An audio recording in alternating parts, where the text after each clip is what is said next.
প্ৰশ্নটো চাব এনেধৰণৰ প্ৰশ্ন এক্সামত আহিয়ে থাকে হয়নে আমাক এটা কি দিছে ভগ্নাংশ দিছে আৰু ভগ্নাংশটোৰ হৰ আৰু লবত স্কয়াৰ ৰুটৰ ভিতৰত থকা কিছুমান পদ দিছে এই ভগ্নাংশটো সমাধান কৰি ইয়াৰ মান কিমান হ'ব হেতু আমাক উলিয়াবলৈ দিছে আহকচোন চাও এনেধৰণৰ প্ৰশ্ন অতি সহজে কেনেকৈ কৰিব পাৰি হয়নে চাব যেতিয়া আমি ওপৰত চাম আমি যেতিয়া লব চাম মানে লবত কেইটা পদ আছে জানেনে লবত দুটা পদ আছে এটো এটা পদ হয়নে এটো এটা পদ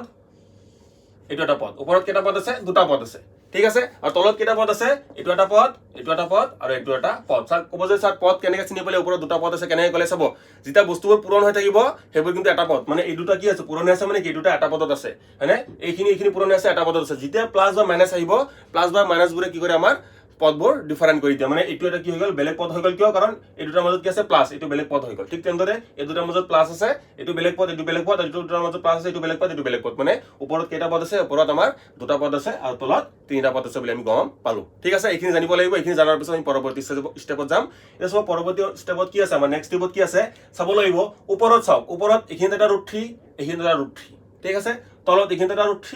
√3 মানে ওপৰত দুটা √3 আছে তলত দুটা √3 আছে মানে ওপৰত দুটা পদ আছে ওপৰত দুটা পদত দুটাতে কি আছে √3 আছে তলত দুটা পদ আছে তলত তিনিটা পদ আছে তলত তিনিটা পদত দুটা পদত কি আছে আমাৰ √3 আছে কিন্তু 3 নম্বৰ পদটোত আমি √3 আছে নে নাই আমি এতিয়ালৈকে নাজানো ঠিক আছে এটা চাব ক্যালকুলেট কৰক এখিনি কিমান আছে এটা √3 প্লাস এটা চাব এখিনি এটা বস্তু আমি জানিব লাগিব এখিনি বস্তু জানিব লাগিব চাব 3√x আৰু এটা বস্তু আছে কিউব ৰুট অফ x এই দুটা কিন্তু সম্পূৰ্ণ বেলেগ বস্তু এটো হল 3√x এটো হল কিউব ৰুট অফ x ইয়াৰ পৰা যদি আমি এটো যদি কোনো এটা পদ হয় ইয়াৰ পৰা যদি আমি 3 কমন লব বিচাৰো আমি কিন্তু 3 কমন লব পাৰো হয়নে ইয়াক আমি এনেকৈ লিখিব পাৰো 3 x to the power half হয়নে আৰু ইয়াৰ পৰা কিন্তু আমি 3 কমন লব নোৱাৰো ইয়াক আমি কি লিখিম x টু দি পাৱাৰ 1/3 এই 3 টো কিন্তু আমি কমন লব নোৱাৰো কিয় থাকে আমাৰ ৰুটৰ এটো কি বুলি কও আমি কিউব ৰুট বুলি কও ঠিক আছে এটো হল আমাৰ স্কয়াৰ ৰুট এটো হল আমাৰ কিউব ৰুট ঠিক আছে এই দুটাৰ মাজত পাৰ্থক্য আমি জানিব লাগিব ঠিক তেনেদৰে কি আছে আমাৰ cube root of 27 cube root মানে কিমান কিউব ৰুট মানে 27 বাই ওপৰত আমি কি লিখিব পাৰো পাৱাৰত কি লিখিব পাৰো 1/3 ঠিক তেনেদৰে 3 স্কয়াৰ মানে কিমান 3 স্কয়াৰ মানে 9√3 ডিভাইডেড বাই তলত যেটো ওপৰত থাক ওপৰত দুটা পদত সৰি ইনটু হ'ব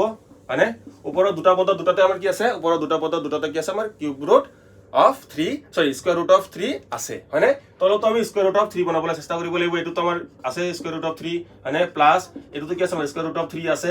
এইটোত কি আছে √75 আছে √75 আপুনি ৰুটৰ পৰা বাহিৰ তুলাবলৈ চেষ্টা কৰক হয়নে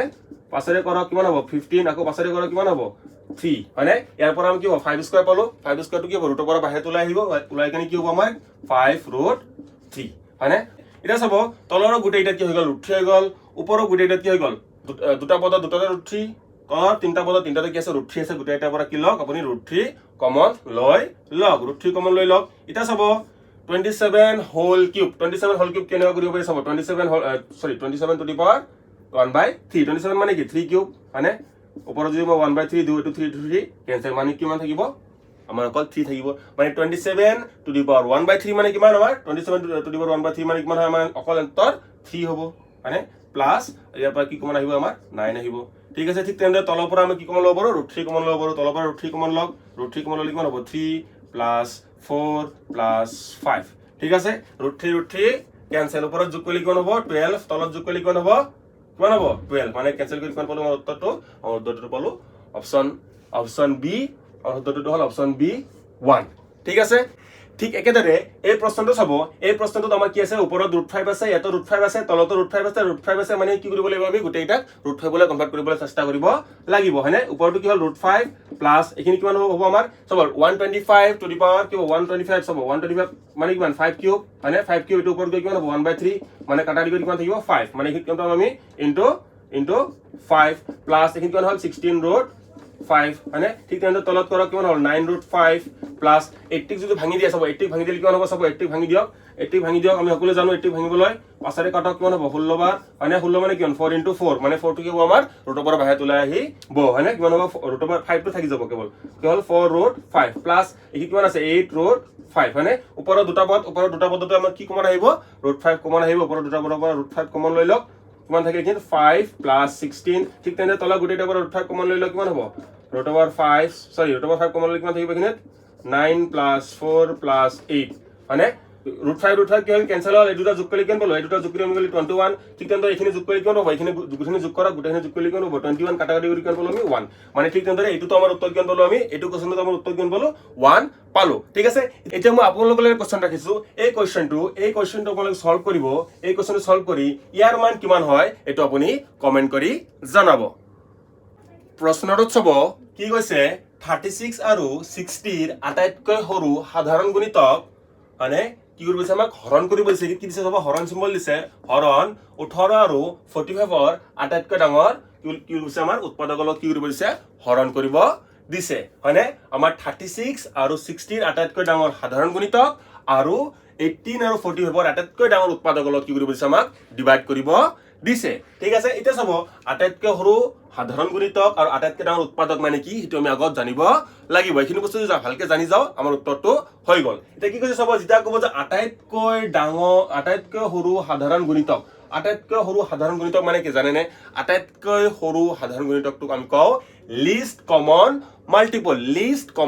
মাল্টিপল তাক আমি কি বুলি কও শৰ্ট ফৰ্মত LCM বুজি পাইছেনে আটাইতকৈ সৰু সাধাৰণ গুণিতক মানে হল লিষ্ট কমন মাল্টিপল মানে আমি কি কয় এটোক আমি শৰ্ট ফৰ্মত LCM বুলি কও মানে কাৰ LCM লাগে আমাক 36 and 60 কি লাগে আমাক LCM লাগে হয়নে 36 আৰু 60 LCM ডিভাইডেড বাই আৰু যেটা কব যে আটাইতকৈ ডাঙৰ উৎপাদক মানে কি কও আমি এটোক হাইয়েস্ট কমন ফ্যাক্টৰ কি বুলি কও আমি এটোক আটাইতকৈ ডাঙৰ উৎপাদক আমি কি বুলি কও হাইয়েস্ট কমন ফ্যাক্টৰ এটো কি বুলি কও ACF আৰু এটো কি বুলি কও আমি LCM বুজি পাইছানে আটাইতকৈ সৰু সাধাৰণ গুণিতক মানে আটাইতকৈ সৰু সাধাৰণ গুণিতক আমি কি বুলি কও আটাইতকৈ সৰু মানে সবতকৈ সৰু সাধাৰণ গুণিতক আমি কি বুলি কও LCM বুলি কও মানে আৰু আটাইতকৈ ডাঙৰ সাধাৰণ উৎপাদক আমি কি বুলি কও ACF মানে আমাৰ কি লাগে আমাৰ 18 আৰু 45 কি লাগে 18 আৰু 45 আমাৰ কি লাগে ACF লাগে মানে এটো কি লাগে আমাক লহাগু লাগে অন্য আমাক কি লাগে লহাগু লাগে আৰু এটো কি লাগে আমাক গহাউ লাগে বুজি পাইছানে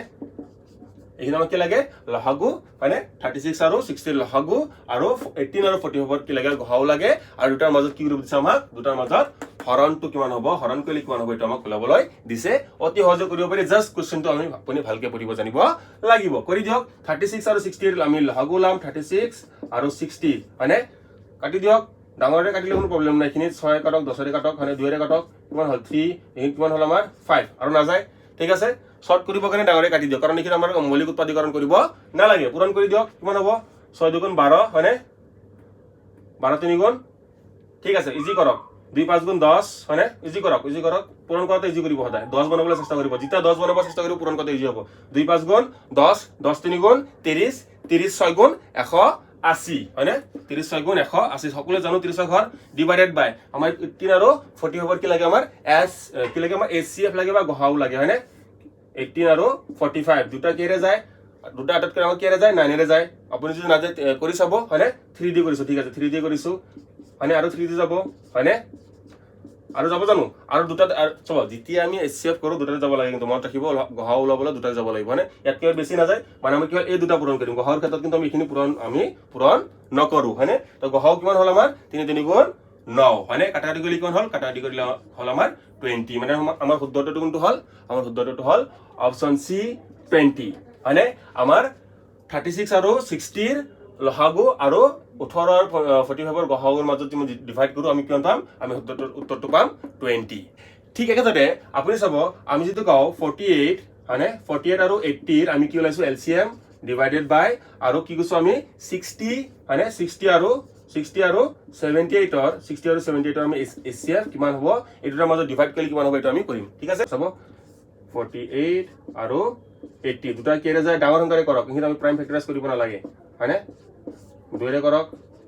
কিমান হল আমাৰ 5 আৰু যায় জানো না যায় পূৰণ কৰি দিয়ক 10 বনাবলৈ চেষ্টা কৰক 10 বনাওক 2 5 গুণ 10 10 3 গুণ 30 30 8 গুণ 240 হয়নে বহুত ইজিলি কৰিলো ঠিক তেনেদৰে তলৰটো কি আছে আমাৰ HCF আপুনি এনেকৈ কৰক HCF চাব লাগিব দুটা কেৰে পোৱা যায় দুটা কেৰে পাও আমি ঠিক আছে তথাপি কৰি লওক এখিনিত কৰক 2 ৰে কৰক 30 2 ৰে কৰক 39 আৰু কেৰে যাব 3 ৰে যাব 10 আৰু যায় জানো দুটা যাব লাগিব হয়নে দুটাটো না যায় আমাৰ কিমান হল আমাৰ গহাউ কিমান হল 6 কাটাকাটি কৰিলে কিমান পালো কাটাকাটি কৰিলে আমি পালো 40 বুজি পাইছানে আমাক যেতিয়া এনে কোৱেশ্চন দিয়া থাকিব ভালকে LCM আৰু HCF ওলাব ওলাই কিনে ক্যালকুলেট কৰিব ঠিক তেনেদৰে যদি আমি কি কওঁ 52 আৰু 104ৰ LCM আৰু 34 আৰু 46ৰ HCF মানে এই দুটাৰ অনুপাত এই দুটা হৰণ কৰিলে কিমান হ'ব সেইটো আপুনি ক্যালকুলেট কৰি কমেন্ট কৰি জনাব